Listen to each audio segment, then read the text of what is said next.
Welcome to the Business Chaser, your quick pour of strategy, clarity, and momentum. We skip the small talk and get straight to the strategy here in these bite-sized episodes. We're here to help you grow smarter, market better, and chase what matters, all in 15 minutes or less. I'm your host, Najar. Tune in and let's chat.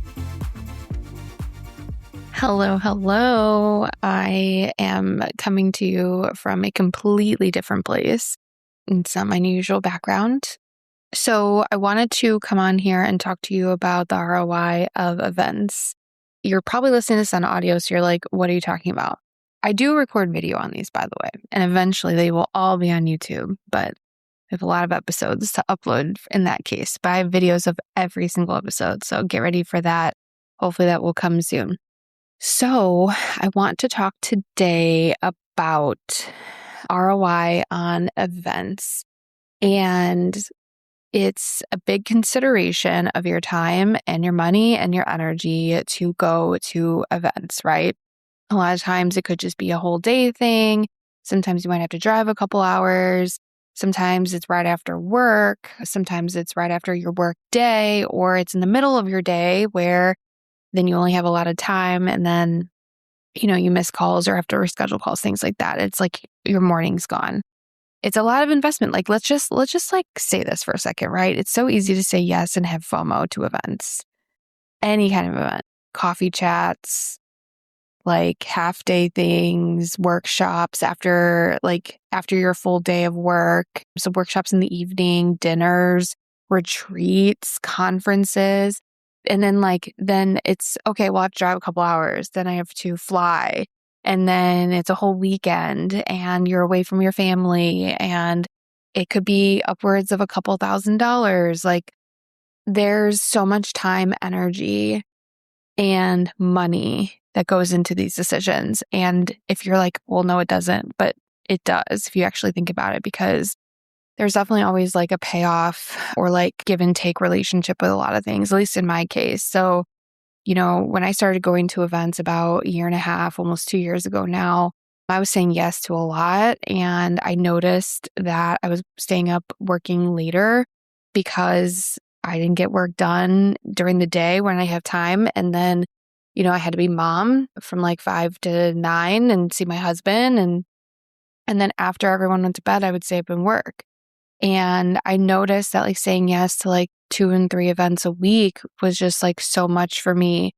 And that's why not only do when I host events, they're definitely few and far between. We'll do dinners on a quarterly basis, and then we're doing retreats a few times a year.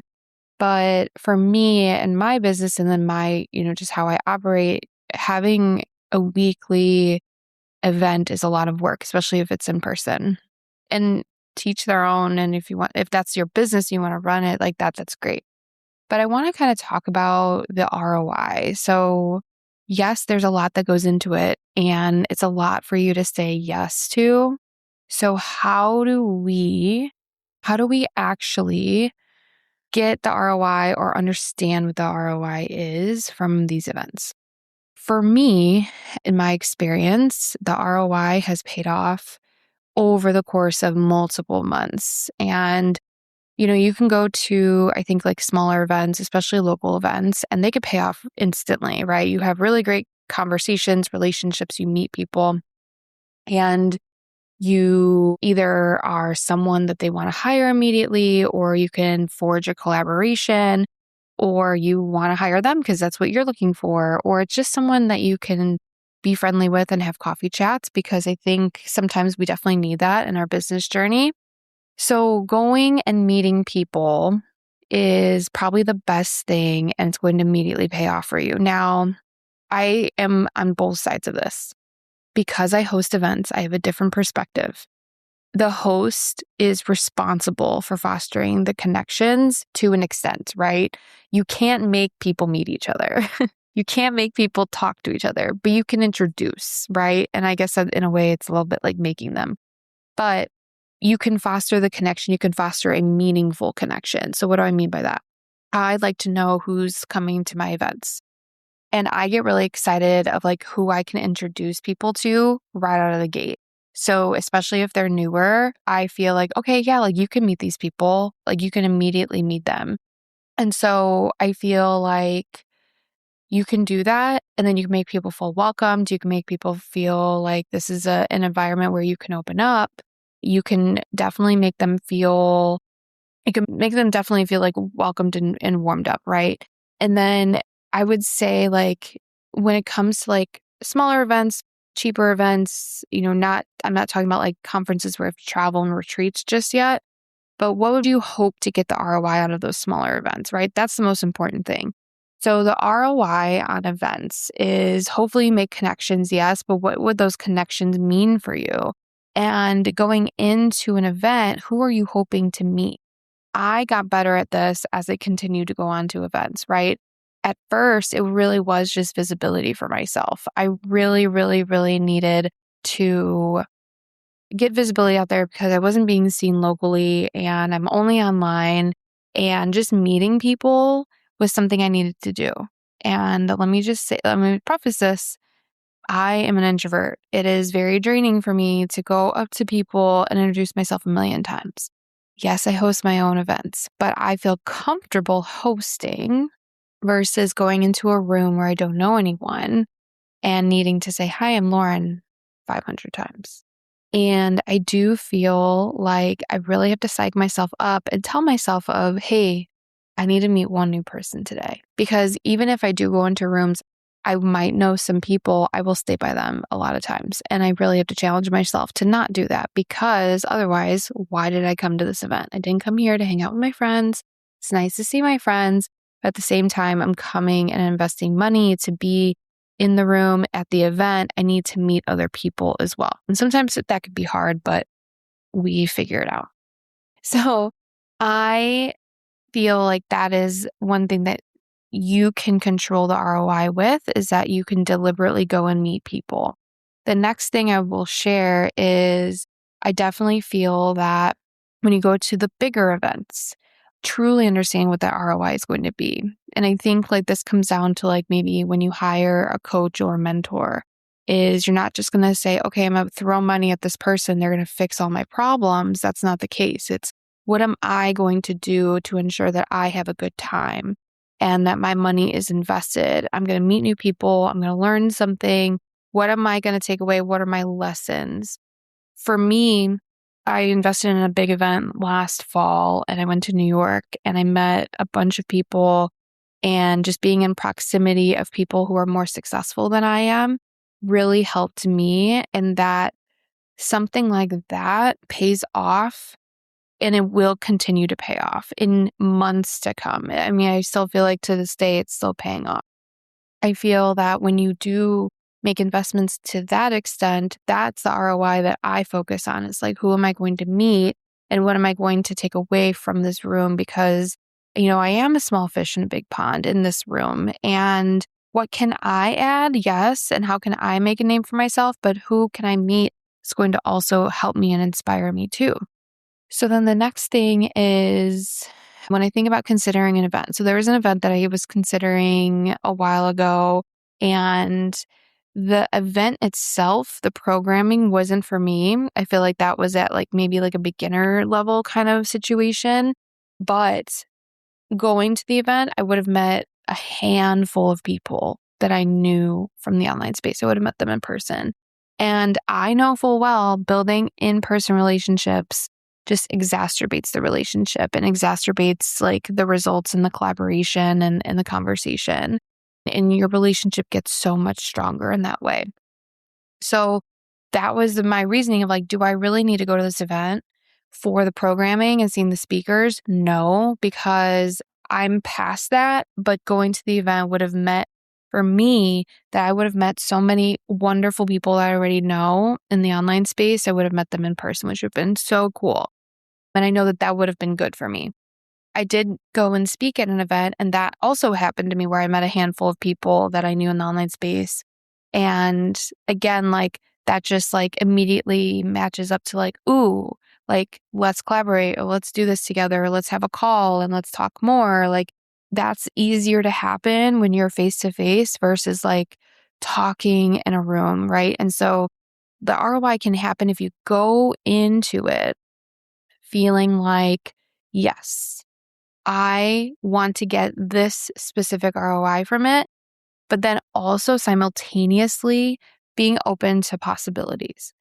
That's how I do every event, is like I expect, like I think about first, like, why am I going to this event? Is it just FOMO? It should not just be FOMO. It should be a reason. Why am I investing time, money, and energy into this? And I'm sacrificing a lot, right? I'm sacrificing time with my family. I'm sacrificing money, investing, whatever it is. And why am I going to this event? Regardless if it's a multi-day event, regardless if it's a dinner event, regardless if it's a morning workshop, why am I going? How is this going to improve me and my business? And what is the ROI I expect? These are the questions I ask myself first, going into it with full intention. The next step of this is being open to other possibilities, because again, we don't know who all is coming for the most part.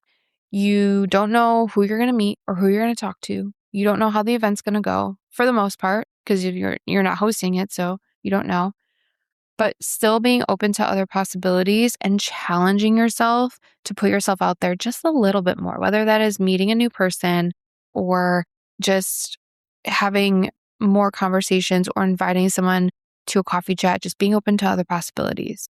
So this is how you can actually control the ROI of the investments of the events that you go to. So if you're scared, right? Because a lot of times these events can cost money, and like $100 might be expensive for you. $1,000 might be expensive for you. Flying somewhere and paying $3,000 is a very high ticket thing. What is going to matter at the end of the day? What is going to change you at the end of the day? And why are you going to invest in those things? Because if we're just saying yes to investing in those things, and we're just like, yeah, I want to go, it's going to be so cool, and then you go, and then it's not what you thought it was going to be, I do think that in those moments, you probably could have thought through it just a little bit more and thought about what would this do for me, and be in control of not only why you're saying yes, but then controlling the ROI or the lesson that you're going to have as you leave that event, regardless of which one it is. So go into it with full intention. That's when you're going to get the full ROI. And again, it can potentially keep paying off time and time again. So I hope that was helpful for you. And I hope that you maybe are inspired to go to more events. At the time of this recording, we have 2 spots left for our July Growth and Connect retreat. I'm actually recording in the co-working space right before we're going to kick off for the May Chicago retreat. It's been sold out for a year. We have 2 spots left for July, and we have 3 spots left for Napa. And we actually have a Dallas retreat happening again next April 2027. So if you want to come to a retreat, you want to come to an event, I encourage you to think about what the ROI would mean for you. And I know that for me as a retreat host, I am very transparent, and I don't want anyone leaving without having some sort of transformation or without having some sort of ROI. So I really put my blood, sweat, and tears and full intention into everyone's experience. So if you're questioning whether this is right for you or not, I'm an open book and I would love to talk to you about it. So everything is linked in the show notes below for all of the retreats. If you're wanting to come, reach out to me via Instagram, email, or you can go to my website to contact me. And then all of those links will be in the show notes for all of the upcoming retreats. That's your quick hit of clarity and momentum for the week. If it sparked something, share it with a friend or tag us in your stories at Business Over Cocktails and or at Lauren Najar. We love seeing what resonates. Don't forget, Mondays are for full-length episodes with rich conversations, and Fridays are the Business Chaser episodes. These are bite-sized insights pulled from our guests to keep you inspired and aligned throughout the week. Do you have a question or a takeaway? DM us at Business Over Cocktails. We just might feature it in a future episode. Cheers!